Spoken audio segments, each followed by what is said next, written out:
Okay, this is a lesson on basic intervals. So an interval is a distance between two things, and in music, we're talking about pitch. So it's the distance between two pitches. So the distance could be that, but without a stave, I can't really tell what that distance is. But just imagine for a moment we have two notes. Two notes there, and the interval between those notes is, well, it's about that much. Okay? And that interval has a set number that they are apart, and it also has a quality, as in it could be a major, a minor, perfect, or even a diminished or augmented distance.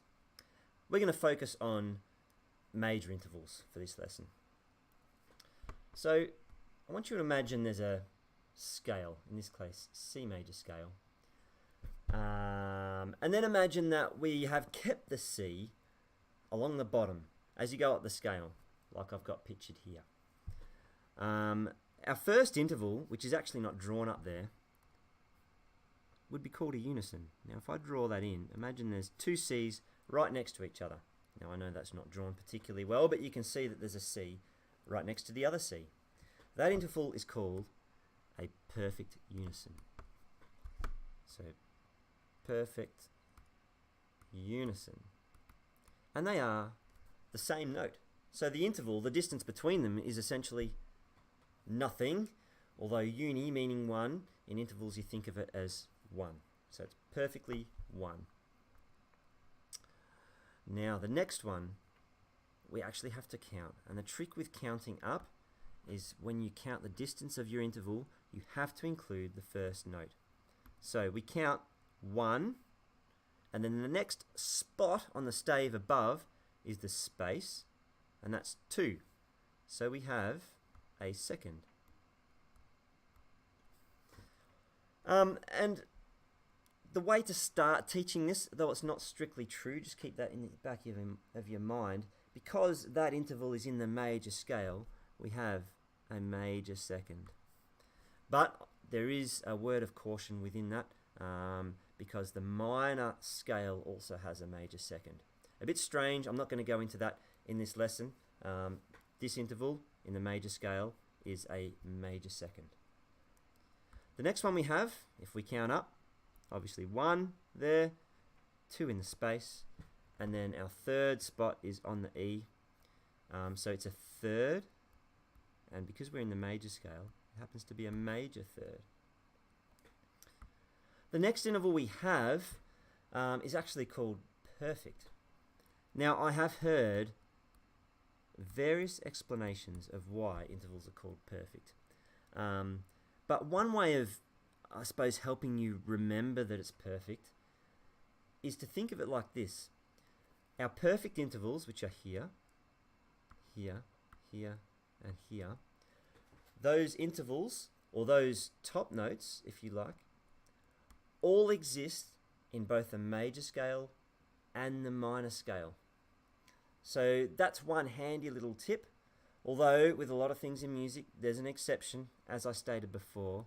The major second, funnily enough, also exists in the minor scale. Alright, but quite often it's easy to think of, right, perfect fourth, perfect fifth, perfect octave over here, perfect octave, and perfect unison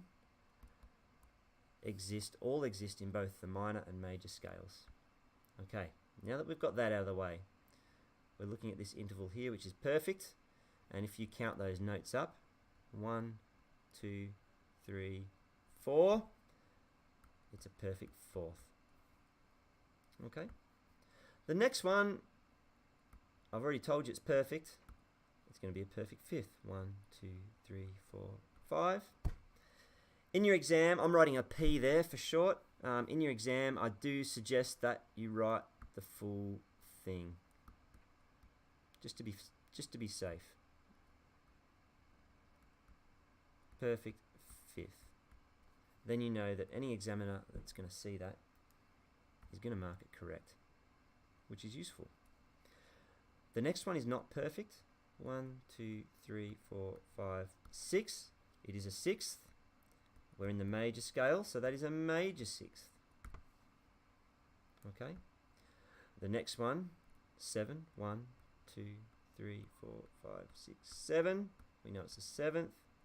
Sevenths aren't perfect. This is a major 7th. And if you look at the next one, you know that's a C. You got a C at the top. It's obviously an octave. For those of you who are taking part in the VCE curriculum down in here in Victoria, Australia, make sure you write perfect. Perfect octave and do the full thing properly. Don't abbreviate that. Just write the whole thing and then you know it's correct. So that is major intervals in C major. Now, you also need to work out intervals in other keys. So let's have a quick look at, let's bring that out a little bit so you can see. Let's say we're working in D major. Let's say you've been given a D and you're being asked the question, write a major third off of this note. Well, the first thing you need to do is establish what note that is, and hopefully you should work out that that's a D. Now, if you're going to do a major third, you need to think in D major.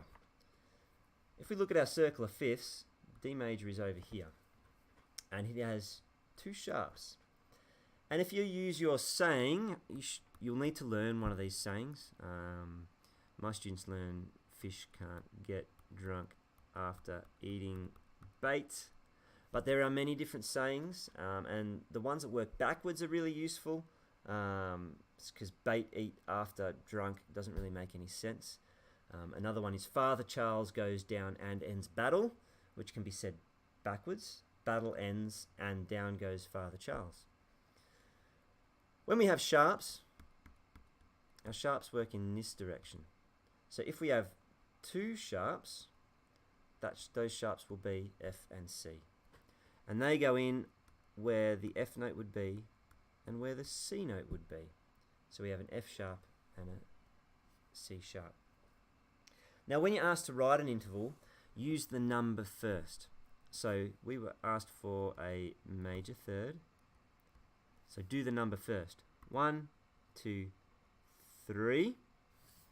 That's definitely a third. Now we just need to work out if it requires any accidentals. This top note is an F.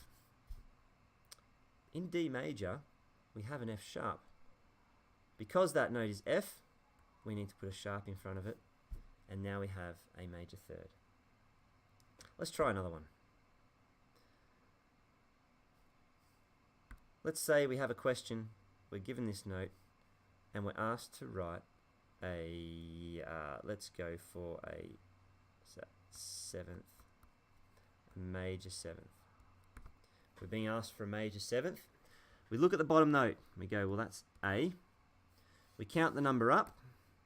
1, 2, 3, 4, 5, 6, 7 is there.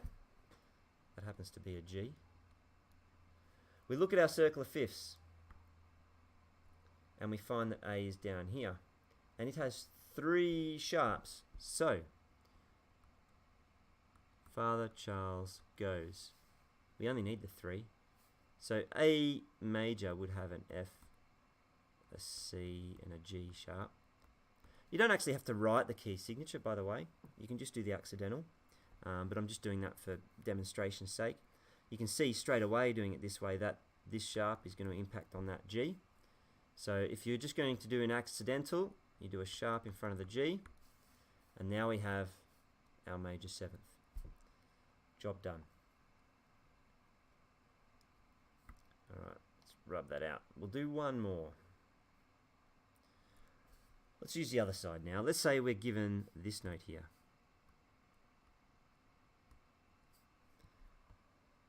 And you're asked to do a, let's say, a perfect 4th off that note there. First thing is to work out where the 4th is. So 1, 2, 3, 4 is here.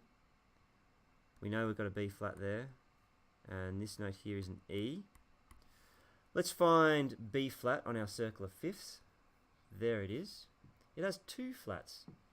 So we could use fish can't get drunk after eating bait. If we have two flats, our flats start on this side of our circle of fifths. If we have two, 1, 2, there they are there, E and B. Now E, that has an impact on this note here. It needs to be flattened. There we go. We have a perfect fourth of B flat. I hope that lesson makes sense. If you have any comments or you'd like me to explain anything further, please comment on the YouTube link, and I'll endeavour to perhaps improve this lesson or make another lesson to explain your questions. Hope you enjoyed this.